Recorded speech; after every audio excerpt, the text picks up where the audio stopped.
एक गांव में दो भाई रहते थे। उनमें से एक बड़ा भाई अमीर था और दूसरा छोटा भाई गरीब। कुछ दिनों बाद दिवाली आई। छोटे भाई के पास कुछ भी खाने को नहीं था और दिवाली बिल्कुल सूनी थी। उसके घर में एक भी अनाज का दाना भी नहीं बचा था। उसने सोचा कि वो बड़े भाई के घर जाकर कुछ पैसे मांगे। भैया मेरी मदद कीजिए, मेरा घर भूखों मर रहा है।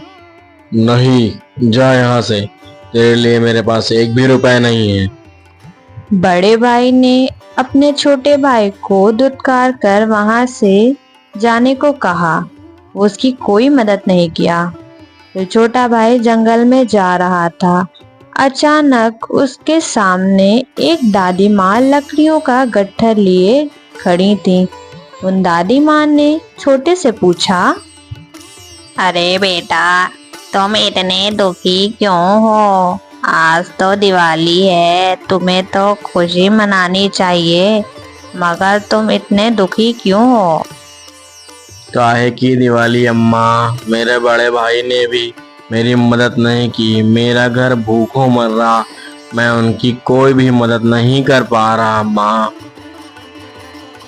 ठीक है बेटा, यदि तुम मेरा ये काम कर दो, लकड़ियों का गट्ठर मेरे घर पहुंचा दो, उसके बदले जो मैं तुम्हें दूंगी उससे तुम बहुत अमीर बन जाओगे। इतना सुनते ही छोटा लकड़ियों का गट्ठर उठाकर दादी अम्मा के पीछे उनके घर तक ले गया। घर पे लकड़ियां रख कर वो उनसे कहने लगा, जाने के लिए रुको बेटा, मेरी बात सुनो। जंगल में जाना, वहां तुम्हें 3 पेड़ दिखेंगे। उन पेड़ के किनारे पे तुम्हें एक छोटी सी गुफा का मुंह दिखेगा।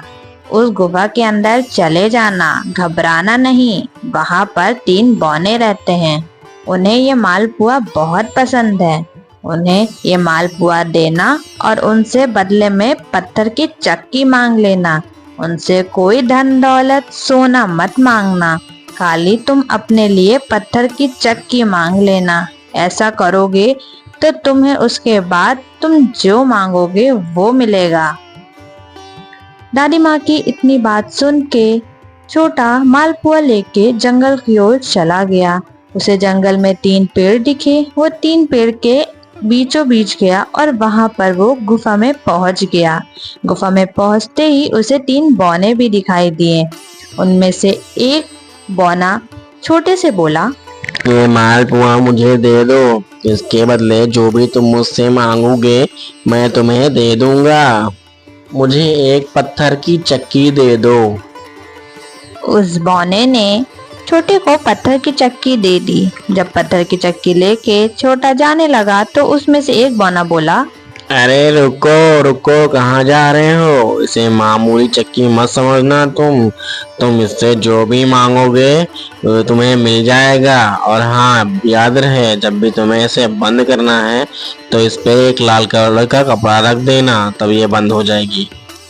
छोटा जब घर आया तो उसकी पत्नी और बच्चे बहुत मायूस बैठे थे। उसने चक्की के बारे में बताया और बोला, यहाँ पे एक कपड़ा बिछा दो।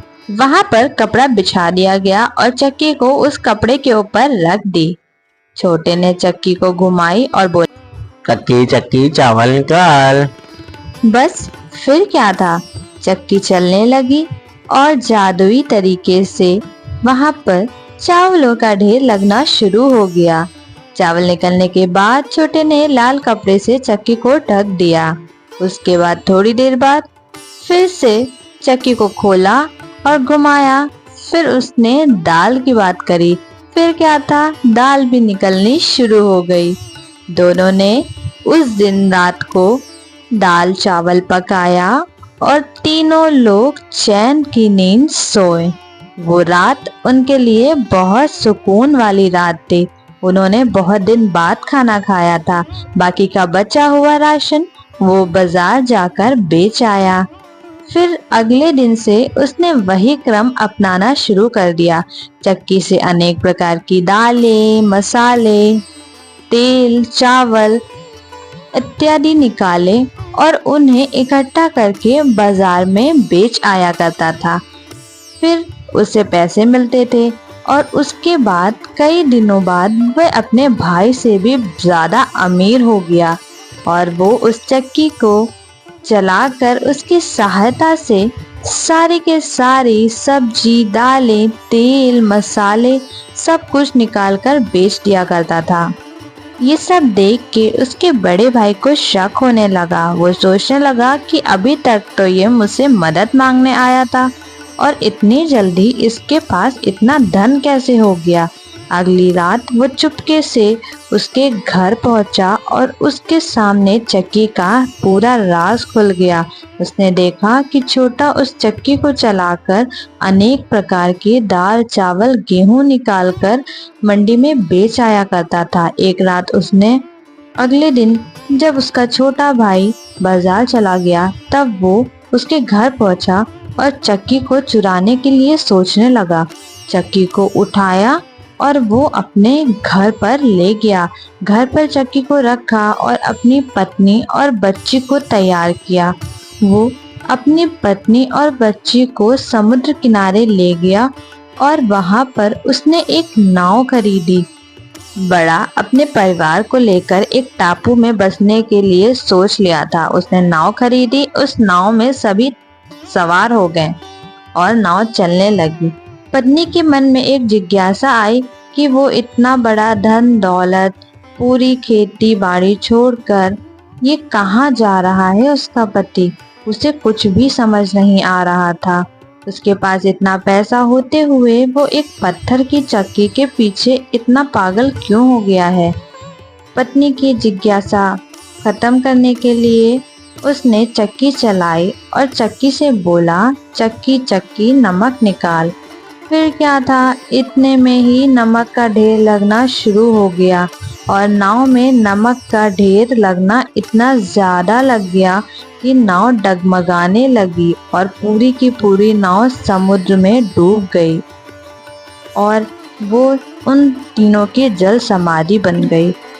इसलिए कहते हैं कि आज भी वो चक्की समुद्र में चल रही है, इसीलिए समुद्र का पानी खारा है।